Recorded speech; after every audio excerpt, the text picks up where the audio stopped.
A thunder of jets in an open sky, a streak of gray, and a cheerful... A loop, a whirl, and a vertical climb, and once again you'll know it's time for the adventures of Rocky and Bullwinkle and Friends. Starring that supersonic speedster, Rocket J. Squirrel, with his pal Bullwinkle the Moose, and a host of others. Hurry, Bullwinkle! The show's about to start! I'm coming as fast as I can. Wave to the people! Yay! Now what are you doing? Signing autographs. Let's see. John Smith. But your name is Bullwinkle. I know, but that's hard to spell.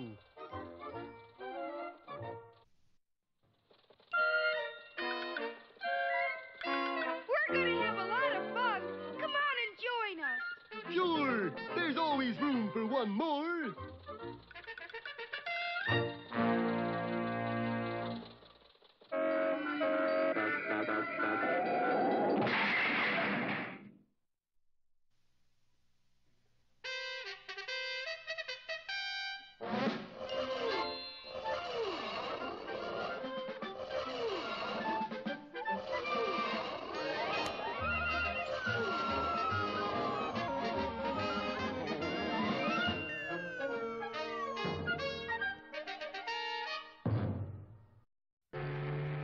You remember last time that when Bullwinkle accidentally ate the mooseberries, he was turned into a regular living bomb. Then, hearing a false rumor that Rocky had fallen overboard, he dashed for the door, tripped over it, and hurtled over the ship's rail toward the deck 30 feet below. Luckily for the moose, the ship's swimming pool was directly underneath. Not so darned lucky. I can't swim. With a mighty splash, the moose hit the water. An instant later, there was a tremendous explosion, and an ominous cloud hung over the pool. Bullwinkle, you all right? Sure, why not? Yes, fortunately, the explosion had blown all of the water out of the pool, and Bullwinkle was left high and dry and feeling fine. Except for a slight upset stomach. What was that big bang I heard? Must have been my stomach being upset. Well, darling, there goes 14 episodes of effort up in smoke. Oh, Natasha, sometimes I get so mad I could go straight. Go straight. Yeah, straight to Central Control and ask for raise. Camino, great one. While Boris tried to raise Central Control and his salary, the SS Andalusia was continuing her erratic course under the command of Captain Wrongway Peach Fuzz, the world's worst sailor. Left rudder, now right rudder, now the other rudder. Lay forward, splice the main brace. We gotta do something about Captain Peach Fuzz, Bullwinkle. Yeah, I'm getting dizzy from traveling in circles. Hey, look, there he is. What's he doing? That's a sextant. He's plotting our course. Well, Captain, just where are we? Glad you asked. According to my accurate figures, we're just a little bit south of the North Pole. Well, that doesn't sound like an Eskimo song to me. Them ain't exactly polar bears, neither. Sextant must be a little off. Aren't we sailing a little close to shore, Captain? Of course not. The water here is 50 fathoms deep. Of course, that's at high tide. Sure enough, the huge liner had run aground on a tiny tropic isle. A lucky thing, in a way, for the ship had run out of food and the passengers were famished. Do you suppose there's anything to eat on the island? I think so. Looky there. Sam's Quick Lunch and Barbecue. Poi burgers, pineapple pizza, shrimp cheesecake. Boy, that sounds great. Let's go, Captain. And Rocky, Bullwinkle, and Captain Peach Fuzz set out on the ship's boat to pick up supplies. Forward, men. Captain, the shore's that way. Oh, of course. My map was upside down. Boris, look, he's Moose and Squirrel. He's always Moose and Squirrel. I get so tired of those two. Well, this is your chance to get rid of them. They are leaving for Island. And that's the captain with them. Oh, boy. Then who is in charge of ship? Natasha, you foolish girl. Meet that old salty dog, Barnacle Boris Bedinov. Boris, you wouldn't steal whole ocean liner. In this business, honey bun, you got to think big. Sure enough, no sooner had our friends set foot on the tiny island than... Hokey smoke, Captain. Look at your boat. Gee, it's floating away. You can't leave without me. I'm the captain.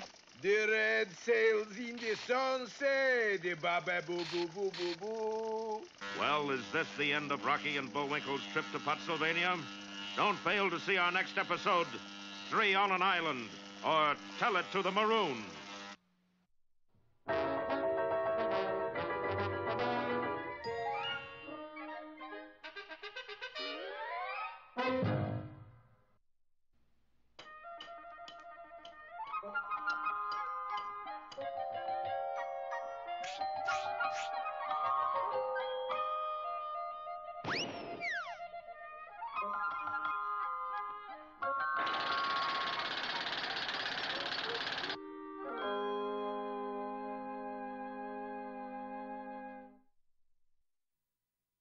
Words of wisdom are food for the mind, right, Junior? Right, Pop. All right, then. Is your head hungry? Famished. Good. Open wide, and I'll feed it. You ready? Shoot. It is one thing to propose, but quite another thing to execute. That, my boy, is a very wise saying. Feel smarter now? No. Yeah, I thought so. No. What do you mean, no? I don't understand what it means. It means easier said than done. Simple? Yeah? But I still don't get it. Well, then I shall tell you the story of the mice who belled the cat. That'll explain everything.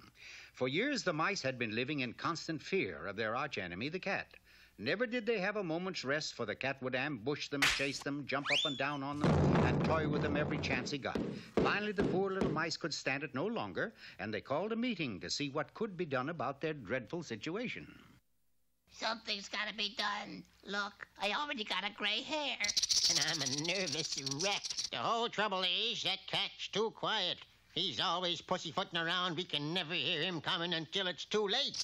Many plans were discussed and rejected. Then at last, a young mouse named Murphy got up and proposed. Oh, why don't we just hang a bell around the cat's neck? Then we could always hear him coming in time to make a getaway. Murphy's plan was very well received, and it was immediately put to a vote. All those in favor of Murphy's idea, say aye. Aye. Now, being that it's Murphy's idea, all those in favor of letting Murphy bell the cat, say aye. Aye. Aye, aye, aye. Nay, nay. But the ayes had it, and Murphy was elected. Good luck, Murphy. Anything you'd like to say before you go? Yes, I got a big mouth. Having no choice but to at least try, Murphy set out to find the cat, which, as he feared, was no trouble at all. What have we here?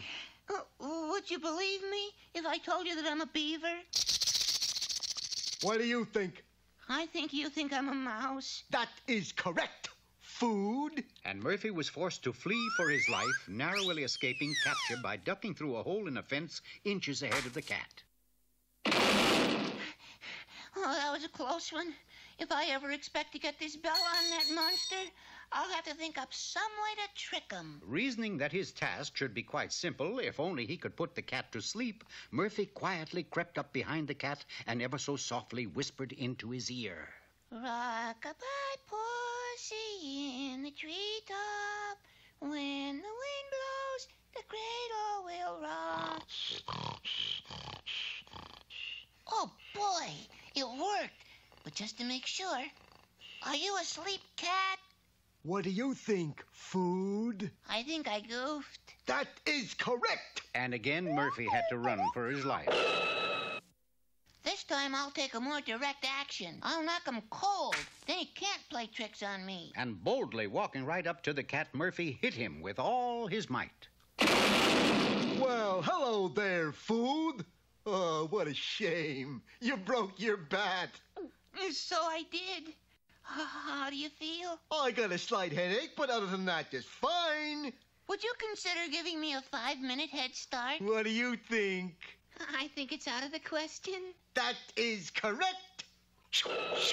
Now, Murphy was not a mouse to give up easily, and striking on a plan with which to outsmart the cat, he carefully put the collar with the bell into a box, wrapped it as a gift, and then placed it where the cat would be sure to see it. To the nice cat from a friend. Oh, boy, a collar with a little bell on it. Oh, just what I've always wanted. The cat quickly put it on and was overjoyed with his new gift. A ting-a-ling, a ting-a-ling. It worked. Never again will he be able to sneak up without us hearing him. Ah, he's coming now. He won't fool me this time. He's coming from that direction, and he's getting closer and closer. Now I can get ready to run because he's right. Whoops. Ice cream. Get you nice ice cream right here, ice cream. Well, what do you know? Well, if that's the ice cream man, what happened to the cat? What do you think? I think this is the biggest boo-boo I've made yet. That is correct. And so you can see, after all was said and done, more was actually said than done. You understand now, Junior? I sure do, Pop. The moral of the story is that if you fool with bells, you're apt to get told off. Huh? Yeah, well, yeah, that's one way to put it, yes.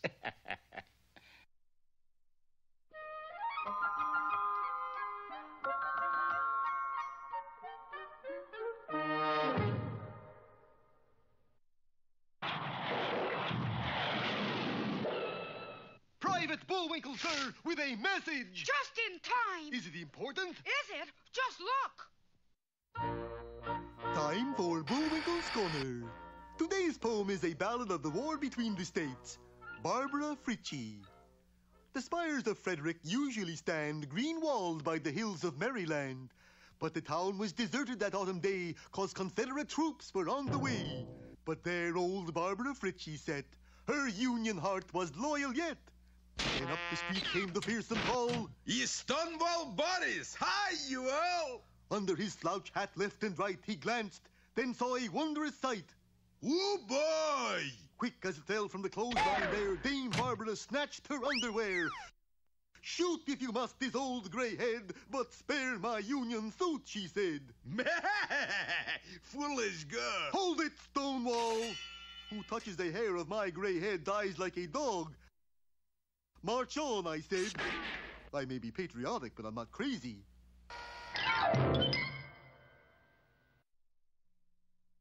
And now... Hey, Rocky, watch me pull a rabbit out of my hat. Again? Nothing up my sleeve. Presto! No doubt about it. I gotta get another hat. Now here's something we hope you'll really like.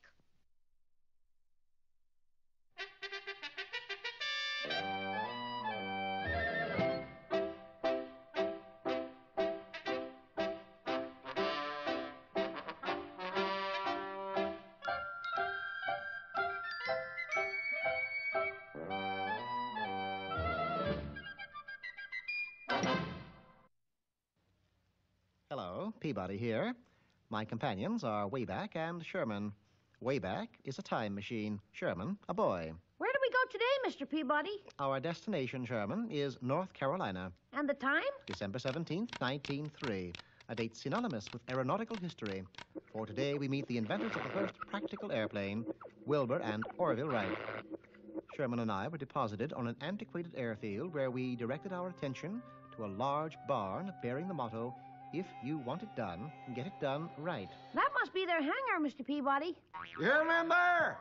Better let us sons have our airplane or else we'll shoot. Wilbur's right. I'm going to count to 3, and if we don't get our airplane, we're going to fire. 1, 2, Orville? Oh, yeah, 2. That number always throws me. 2. What comes next? Try 9. Pardon me, gentlemen, but can we be of assistance? You sure can. What comes after 2? I'll tell you, but first, what seems to be the trouble? There's a critter inside what's got our airplane. I think 5 comes after 2, Orville. But surely this can be settled peaceably. How? Call the sheriff. No, we want to handle this ourselves. Besides, the sheriff's allergic to birds. Birds? Peering through a window, Sherman and I saw a startling sight. The Wright brothers' airplane and a large bird. Know who she is? Yes, but I'm ashamed to say it. Kitty Hawk? Yep. It had to be. We had an airplane out there on the runway, and that there fool bird went and fell in love with it. That was Orville's fault. I told him we better make an ugly plane, not a handsome one. Now, if you fellas will just stand back, we'll blast her. But you can't shoot a poor harmless bird. The boy's right. I'll think of something else. Wilbur's first idea was to induce Kitty Hawk to leave the hangar. This here's winter, ain't it? Uh-huh. And birds fly north in the summer, don't they? Uh-huh. Then we'll make believe like it's summer, and that fool bird'll leave. Moments later, in 20-degree temperature, the brothers Wright cavorted about in swimsuits. Oh, say, it is a hot summer day. Isn't it a hot summer day, Wilbur? Yep, it's a very hot summer day, Orville. And I wish that you would dash some cool water on my poor hot head. Anxious to please, Orville picked up a nearby bucket. As for Kitty Hawk, she was genuinely interested in the performance. But unfortunately, that bucket of water Orville threw at Wilbur turned to ice and... Golly, Mr. Orville, if you'd only let Mr. Peabody help. Yes, Sherman is absolutely right. Now, my plan... Nope, I ain't licked yet. If we can't get that there bird to leave that there plane, then we'll get that there plane to leave that there bird. It wasn't until Kitty Hawk fell asleep that Wilbur put his second plan into operation. Crawling inside the hangar, he attached a long rope to the airplane's wheels. That done, he and Orville pulled the plane out. I told you I'd do it. I told you I'd beat that bird. That plane's gonna fly. Without a propeller... Oh, that Kitty Hawk, that doggone bird. I'm gonna blast her so full of buckshot. Wilbur, I think your ideas is fine, but they don't work. I think it's time we listen to him. And listen, they did. My plan was to appeal to the mother instinct in Kitty Hawk. We merely took a large, egg-shaped rock, tucked some straw around it, and Kitty did the rest. I never saw a happier bird in my life, Mr. Peabody. Of course, even though they had their plane, Wilbur and Orville still had their troubles. You got it now, Wilbur. I'll say contact and you twirl that propeller on the count of 3. Ready? 1, 2, Try 17. Gee, did they ever get off the ground? Eventually, Sherman. In fact, they flew during the day and played poker at night. And Kitty Hawk? She sat right beside them, Sherman, begging for food while they played. Come to think of it, that's how the poker term came about. What term? Feed the kitty.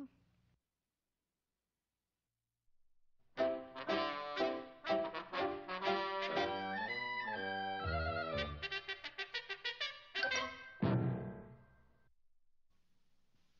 Bullwinkle, a message in a bottle. Fan mail from some flounder? No, this is what I really call a message.